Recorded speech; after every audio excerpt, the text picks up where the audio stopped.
ওসাকার আয়োজনে ইফতার মাহফিল অনুষ্ঠিত। আলমগীর কবির হৃদয় পাবনা জেলা প্রতিনিধির রিপোর্টে দেখুন বিস্তারিত। সামাজিক উন্নয়ন সংস্থা ওসাকার আয়োজনে ৫ মার্চ পাবনা শহরের রামানন্দপুর গাছপাড়াস্থ অফিসে কবি গবেষক প্রাবন্ধিক ও কথাসাহিত্যিক দেশবরেণ্য লেখক মজিদ মাহমুদের সভাপতিত্বে ইফতার মাহফিল অনুষ্ঠানে আমন্ত্রিত অতিথি হিসেবে উপস্থিত ছিলেন পাবনা প্রেস ক্লাবের সভাপতি আখতারুজ্জামান আখতার, সাবেক সভাপতি ABM ফজলুর রহমান, কথাসাহিত্যিক আখতার জামান, কবি ও শিক্ষাবিদ প্রফেসর আব্দুদ্দাইন সরকার। অনুষ্ঠানের সার্বিক তত্ত্বাবধানে ছিলেন ওসাকার নির্বাহী পরিচালক Mazharul Islam Mazhar.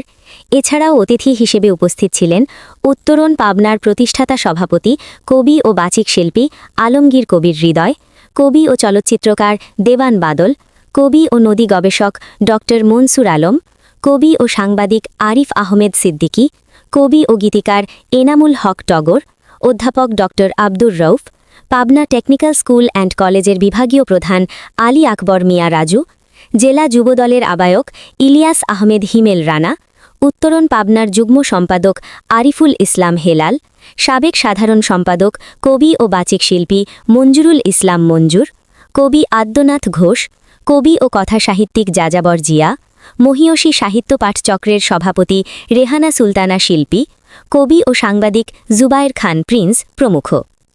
SMP news 24 news desk.